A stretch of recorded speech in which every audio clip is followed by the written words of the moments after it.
All right, so you're ready to tackle A History of Narrative Film by David A. Cook. Ambitious.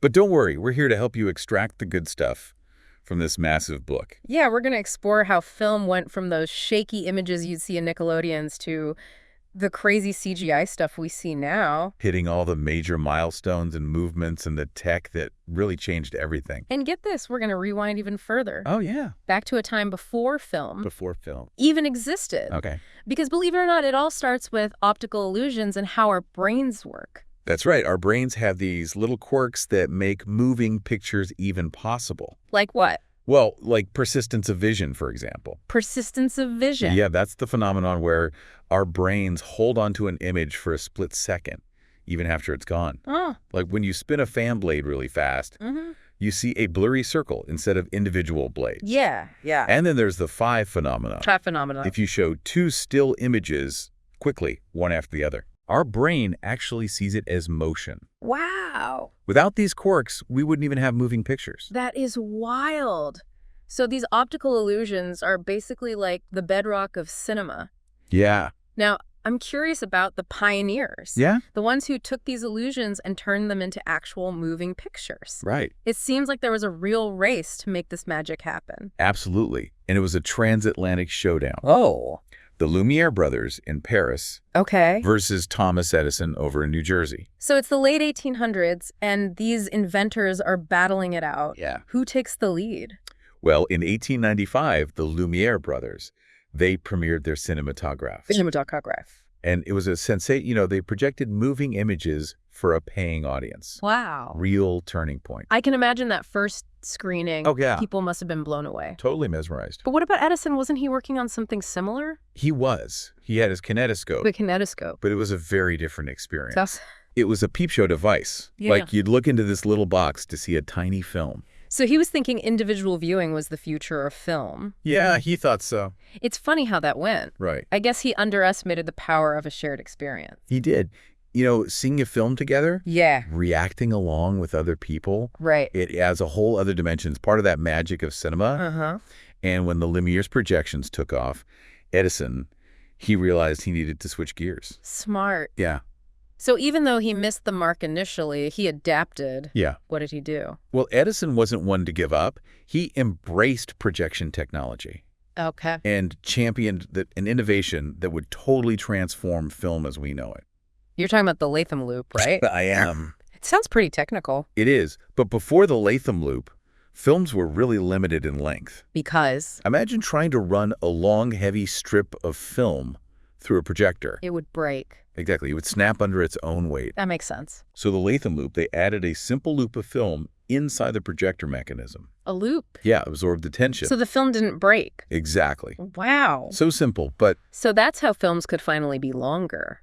that... And filmmakers could tell more complex stories. Exactly. It paved the way for feature films. The narratives that could unfold over time. It's one of those little innovations that had a monumental impact. I never realized how much of a game changer that was. Yeah. So we've got the tech improving, longer films are possible. Right. But what about the stories themselves? Yeah. Were these early films more like just recording events? Mm. Or were they telling stories in a more deliberate way? That's where Edwin S. Porter comes in. Edwin S. Porter. True pioneer in narrative film. What made his film so special? Porter understood the power of editing to shape a story. Okay. His films, like The Great Train Robbery, Yeah. they weren't just capturing a scene, they were using overlapping action, cuts to create depth, and even a sense of parallel editing. Wait, parallel editing back then? Yeah. That's when you cut between different scenes that are happening at the same time. Right. Like a chase sequence or something? Exactly. That's pretty advanced for the early 1900s. It was. But Porter was experimenting I see. with ways to draw the audience into the story, Uh-huh. to make them feel the tension, Yeah. the excitement Really laying the groundwork for how films would be made. for years to come. Wow, he sounds like a true visionary. He was. So things are moving along, the technology is getting better, Yeah. filmmakers are getting more clever with their storytelling. More sophisticated. But was there anyone trying to, control this whole thing? Oh, yeah. There was. Absolutely. Ooh, The Motion Picture Patents Company, okay. or the MPPC for short. MTPC. It was a group of powerful companies who basically tried to monopolize the whole film industry. That sounds kind of like when a big tech company tries to control a specific market today and squash the little guy. It's a good analogy. It didn't work. For a while, they had significant control. They standardized equipment practices, which, wasn't all bad. Yeah. But it ended up stifling creativity and innovation. That's what usually happens with these monopolies, right? Sure is. It all starts to feel very restrictive. Yeah. And people rebel. Exactly. And filmmakers wanted creative freedom. Yeah. And that rebellious spirit led to the downfall of the MPPC. Interesting. And what's fascinating is that their attempt to control the whole industry actually helped create the more diverse film industry we know today. So sometimes a little chaos is necessary for progress. It seems that way. Okay, we've been talking about the U.S., Yeah. but what was going on in Europe during all of this? Well, let's jump across the Atlantic to Germany. Germany. This is where we see a truly unique and influential movement, What's that? German Expressionism. Ah, German Expressionism. It's all about those distorted sets, the dramatic shadows, the psychological darkness. Yeah, films like The Cabin of Dr. Caligari. Exactly. That film is a prime example. It is. But it's important to understand that those visuals, they weren't just for style. No. They were a reflection of what was happening in Germany at the time. Right. The distorted visuals, the shadows, the unsettling mood, it all feels very deliberate. It was. Think about what Germany went through after World War I. Yeah. The social and economic upheaval, Right. the disillusionment, the scars. German Expressionism, it gave a voice to that inner turmoil, It did. using visuals to express anxieties of a nation, Exactly, like the art was mirroring reality. or reality mirroring art. Right, it's a fascinating interplay. It is. And a reminder that film is never just entertainment. It's a reflection of the time it was created in. That's a great point. Yeah. Now, while German filmmakers were exploring this dark, psychological style, Yeah. were there any filmmakers who were going in a totally different direction? Absolutely. Yeah. Around the same time over in Soviet Russia, there was a filmmaker named Dziga Vertov Dziga Vertov. who had a completely different vision for cinema. Interesting. What was his approach? Vertov believed that the camera could capture reality better than the human eye could. Wow. He called it kino eye. Kino eye. And he was all about capturing life as it unfolded, using the camera to reveal hidden truths.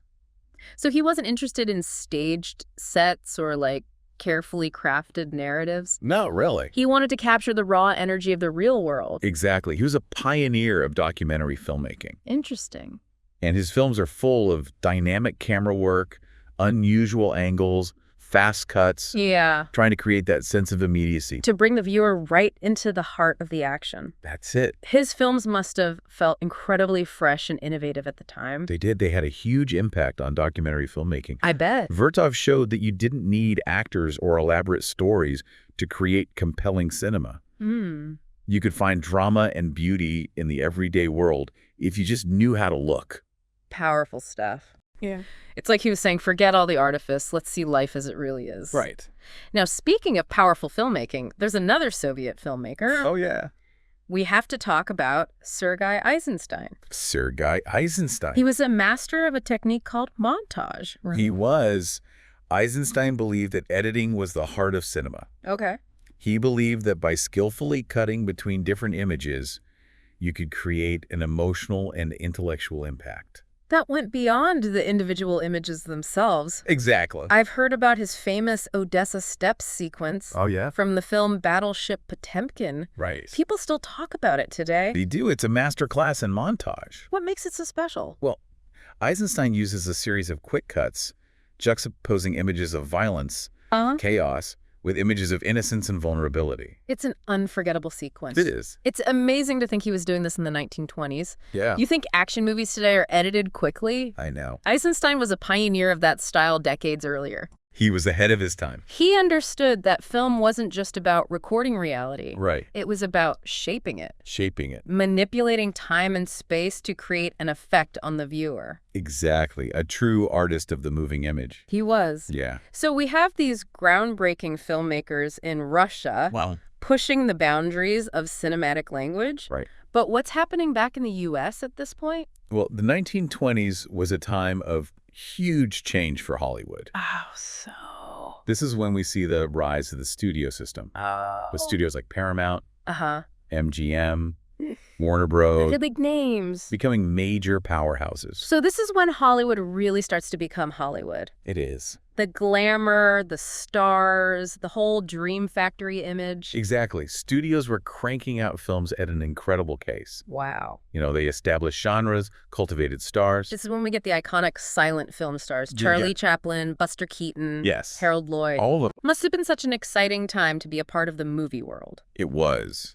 But it was also a time of intense commercialization, wasn't it? It was. The focus shifted from artistic experimentation to box office success. Right. Studios were businesses, Of course. and their primary goal was to make money. So it was a bit of a double-edged sword. You have this explosion of creativity and talent. Right. But on the other hand, there's this increasing pressure to make films that are, Commercially viable. commercially viable.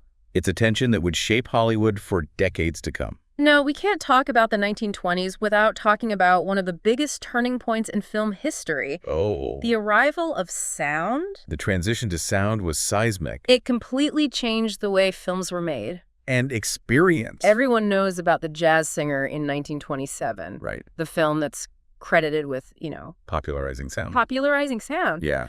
But wasn't it just one of many early sound films? There were other sound films before The Jazz Singer, Okay. but it was the one that captured the public's imagination. I see. Suddenly, audiences could hear actors speak, Yeah. hear music, Right. sound effects. The whole world of film just expanded overnight.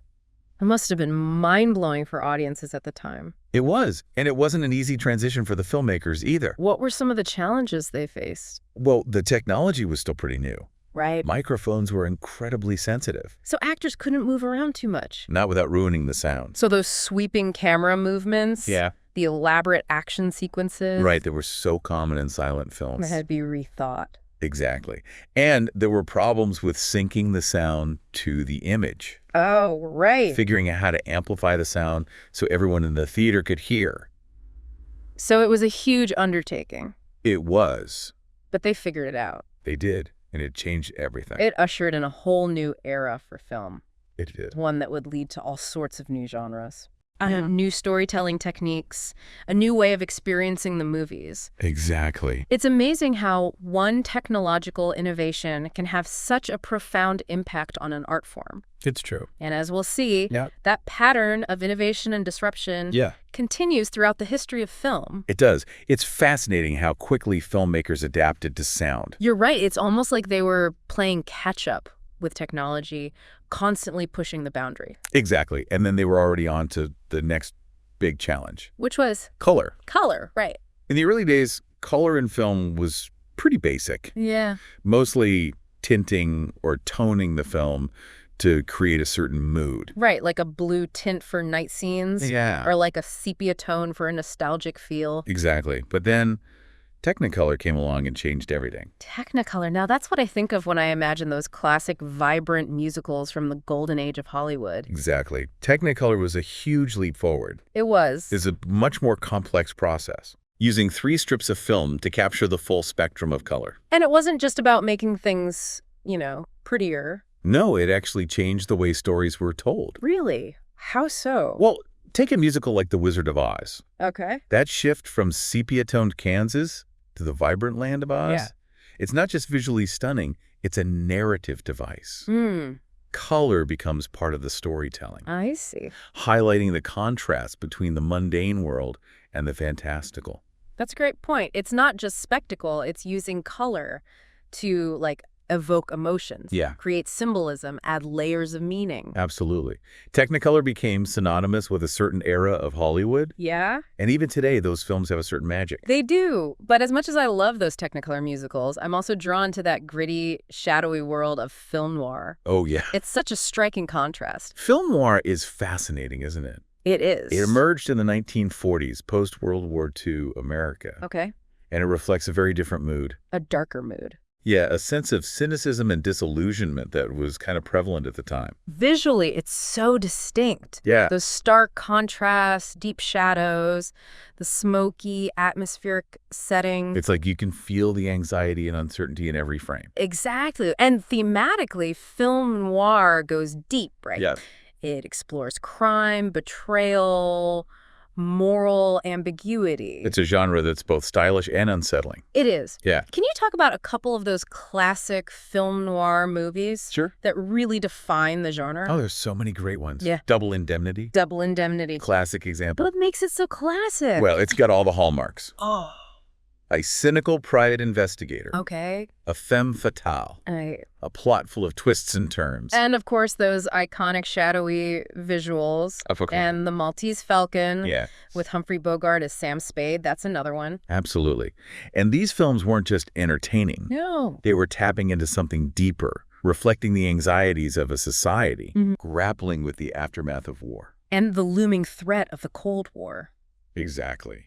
It's almost like film noir was holding up a mirror to society. Yeah. Showing the cracks beneath the surface. And audiences connected with that. Yeah. They saw their own fears and anxieties reflected in these films, and it resonated with them. So from the vibrant colors of Technicolor musicals to the shadowy world of film noir, Hollywood was exploring a whole range of emotions. It was. And all of this was happening against the backdrop of another major shift. Oh.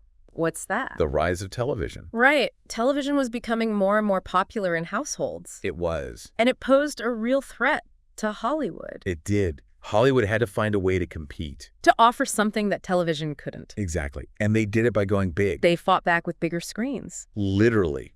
This is when we see widescreen formats like CinemaScope and Cinerama. It's all about spectacle, creating an immersive experience you couldn't get at home. Right. It was about reminding people why going to the movies was so special. Exactly.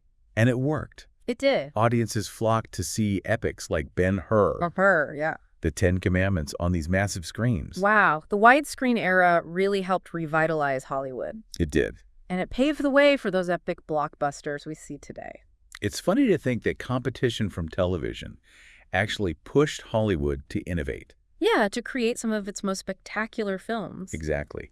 And alongside those epic spectacles, another genre was starting to take off. What's that? Science fiction. Sci-fi, right. And not just any science fiction. No. These films were tapping into some pretty dark anxieties about the atomic age. That makes sense. The world had just witnessed the horrors of World War II. Yeah. And now the threat of nuclear war was looming. Exactly.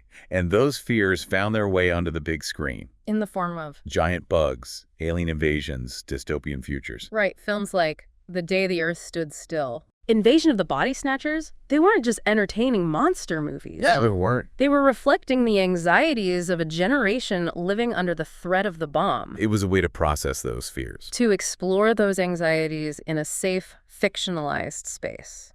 Exactly. It's interesting how science fiction can be both escapist and reflective of the times. It is. It allows us to explore big questions about humanity and technology and the future. So we have these technological innovations. Yeah. Epic spectacles, anxieties about the future, all playing out on the big screen. But the very structure of Hollywood itself was starting to change. It was. The studio system that had dominated Hollywood for decades was starting to crumble.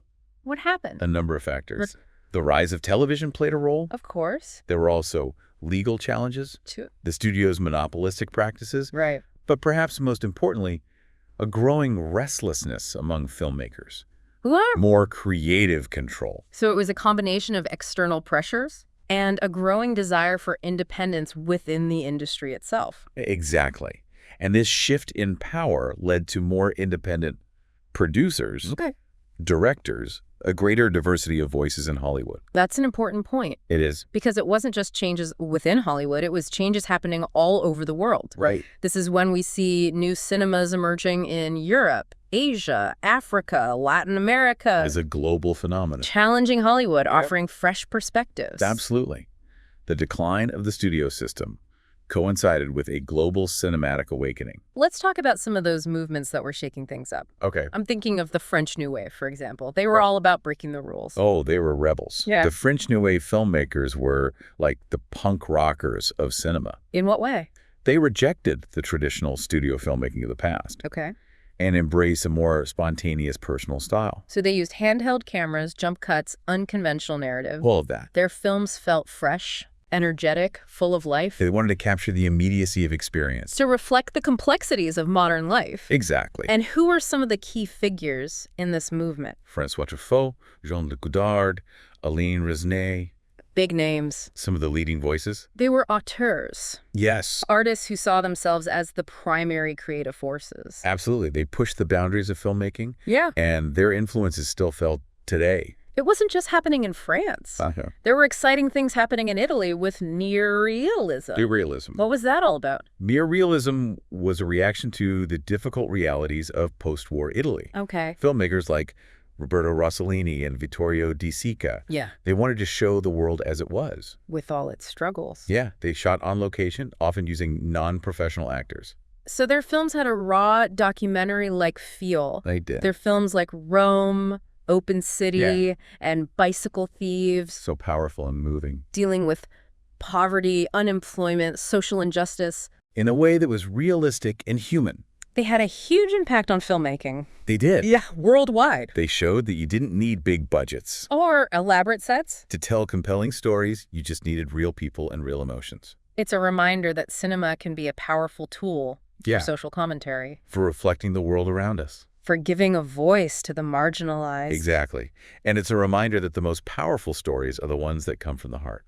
So we have these new waves of filmmaking happening in Europe. Uh-huh. But what about other parts of the world? Yeah. Where there's similar movements emerging in Asia, Africa, Latin America? Absolutely. This was a time of global cinematic awakening, with filmmakers all over the world finding their own voices and challenging the dominance of Hollywood. Let's start with India. Okay. I think of Bollywood when I hear about Indian cinema. Is that fair? Bollywood is a big part of Indian cinema, but it's not the whole story. Right. There's a rich and diverse tradition of filmmaking in India. With films made in a variety of languages and genres. Something for everyone.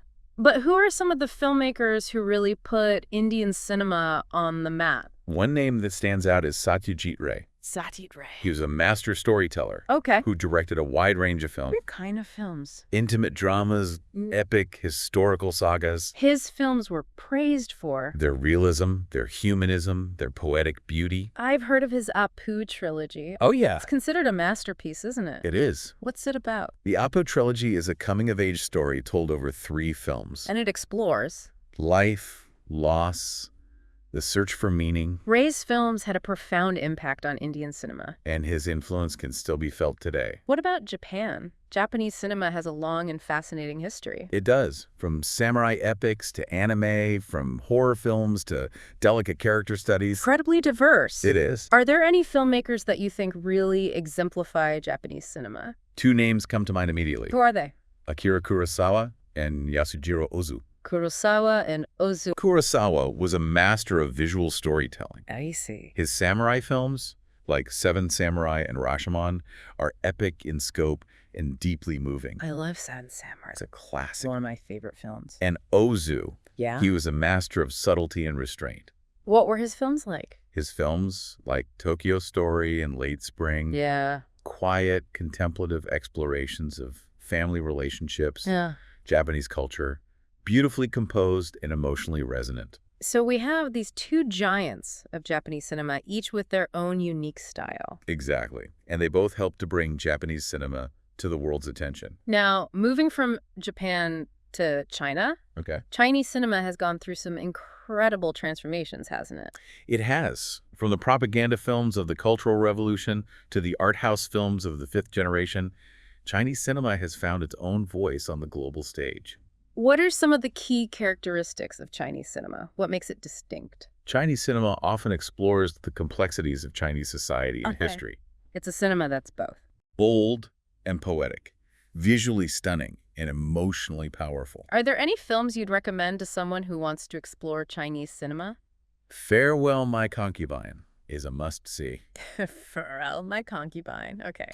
It's a sweeping historical epic that tells the story of 2 peaking opera performers. Okay. Whose lives are intertwined with the events of 20th century China. What about Raise the Red Lantern? Another visually stunning film. Exploring. The themes of power, jealousy, and tradition within a wealthy Chinese household. These films sound incredible. I'm adding them to my watch list. And it's worth noting that Chinese cinema is still evolving. That's exciting. There's a new generation of filmmakers pushing boundaries. It's exciting to see how Chinese cinema will continue to develop. It is. Now let's move from the epic landscapes of China to the vibrant world of Latin American cinema. Latin American cinema. It's such a rich tapestry of cultures, languages, styles. From magical realism to gritty social commentary, from political thrillers to heartwarming comedies. Something for everyone. There is. And it's a cinema that's often engaged with social and political issues. It is, reflecting the complexities of life in Latin America. One of the most important movements in Latin American cinema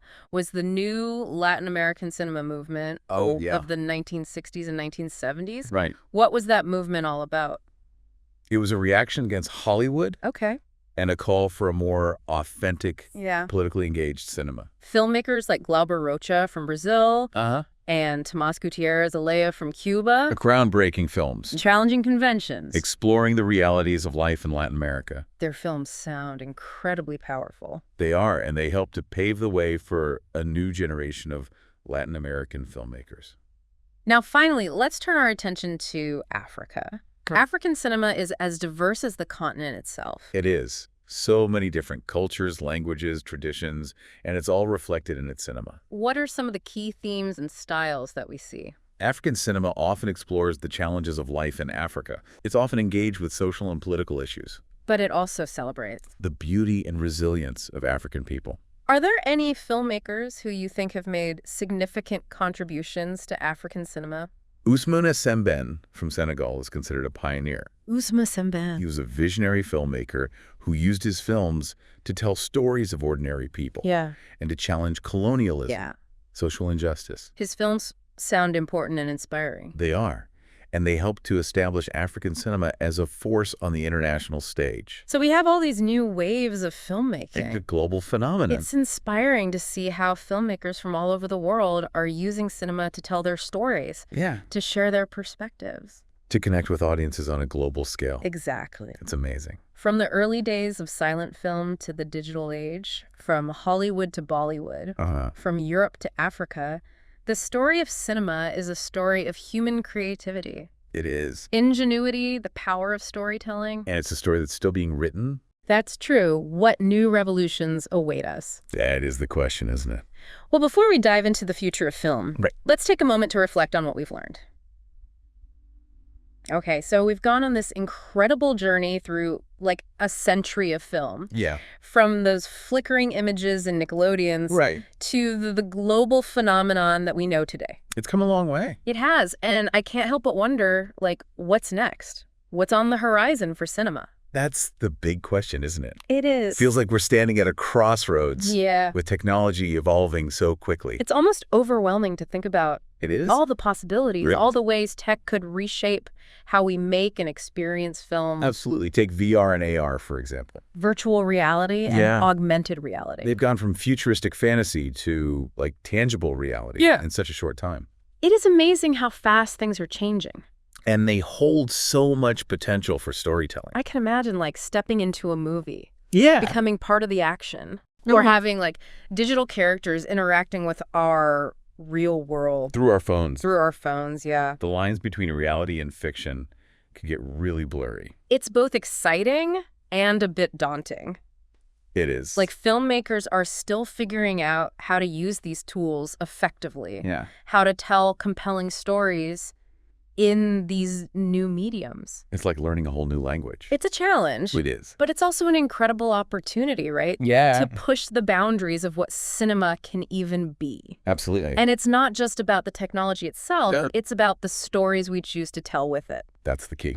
And speaking of stories, it feels like we're seeing a shift. A shift away from the traditional Hollywood blockbuster model. Yeah. Those big budget CGI, special effects driven movies. Yeah. They're still around, of course. That's for sure. But they're not the only game in town anymore. Not even close. Independent films, documentaries. International cinema. All finding larger audiences. Yeah. Streaming services have played a huge role. They have. Opening up so many possibilities for filmmakers and viewers. It feels like we're living in a golden age.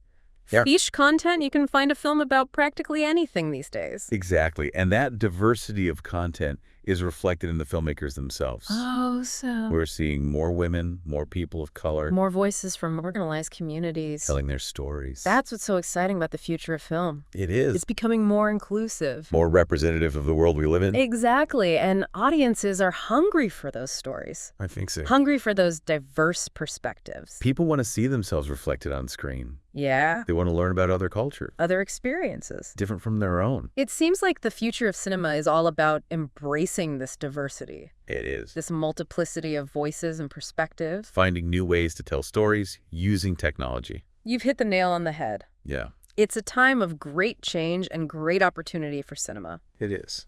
Now, after this deep dive into film history, Yeah. what's the one key takeaway you'd like to leave our listener with? I think the most important thing is that film is a reflection of who we are. Who we are. As a society. A mirror that reflects our dreams, fears, anxieties. As we change, so does cinema. Exactly. From those early optical illusions to the mind-bending possibilities of VR. It's wild. It's the stories and the human connection that keep us coming back. That's what it's all about. To the movies. And as long as we have stories to tell. And a desire to connect. The future of cinema is bright. Well said. And I hope this deep dive has sparked a curiosity in our listener to explore film. To keep watching. To keep watching, exactly. Absolutely. Because as you said, the story's still being written. It is. Who knows what amazing cinematic experiences await us in the years to come. I can't wait to find out. Me neither. Thanks for joining me on this deep dive. My pleasure.